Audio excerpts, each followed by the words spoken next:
Hi, Jeff Bridgman here of Jeff R. Bridgman American Antiques in York County, Pennsylvania. I've come here tonight to talk to you about this great carved wooden eagle that you see on the wall here behind me.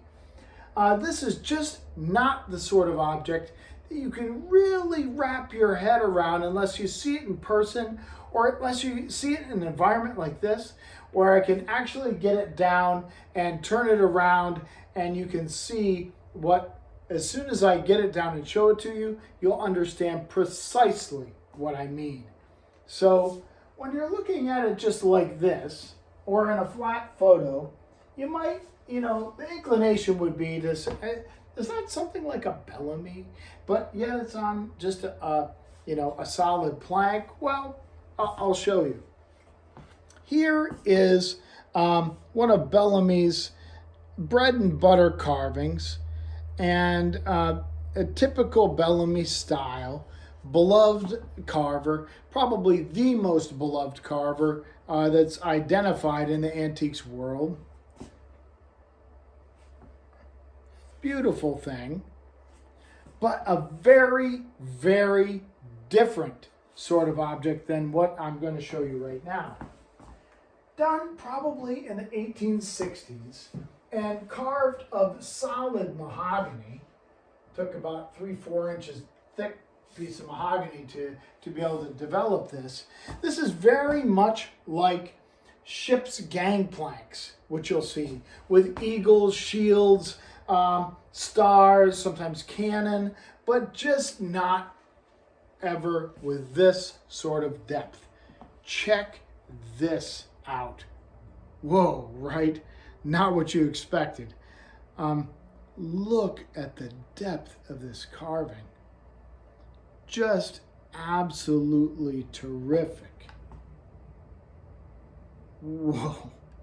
I mean, it is just incredible, an incredible dynamic thing. This would have been aboard ship somewhere. Captain's quarters, the galley, somewhere important, and would have been removed when the ship was decommissioned. It was formerly in the collection of a guy named Norm Flaterman.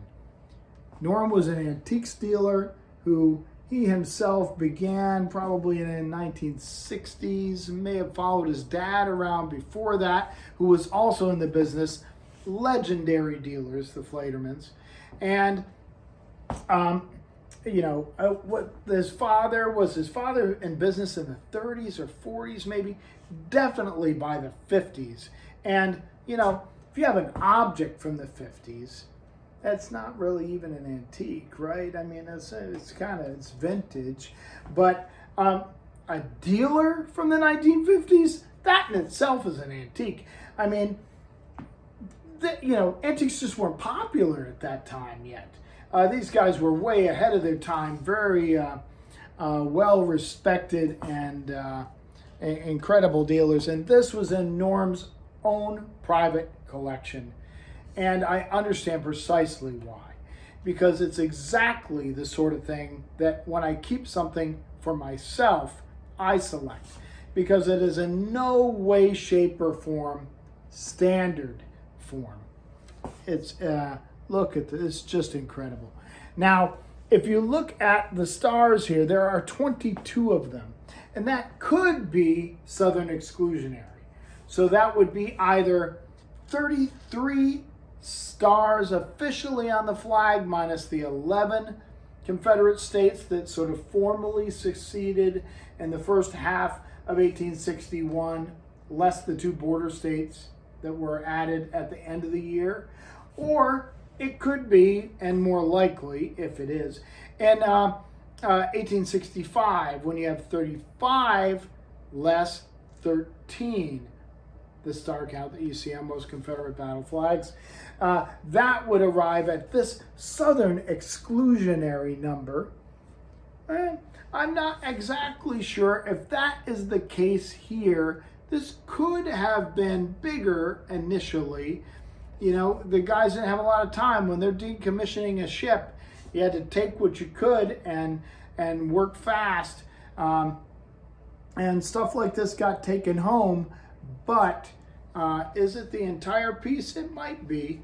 I think Norm probably framed this out. It was done a long time ago, but not in the 19th century.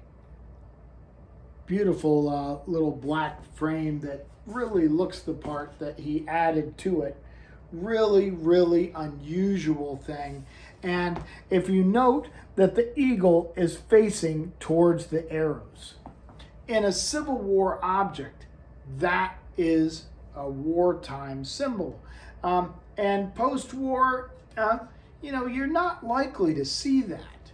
So olive branches over here, eagle facing towards the arrows. Probably what we have here is a Civil War object and probably U.S. Navy, in which case the eagle facing the arrows is definitely a wartime symbolism. This would have been a U.S. Navy ship, maybe a revenue cutter, but what a terrific thing. So thanks for joining me to take a look at this today, and go see it on our website, www.jeffbridgman.com, and we'll see you again soon.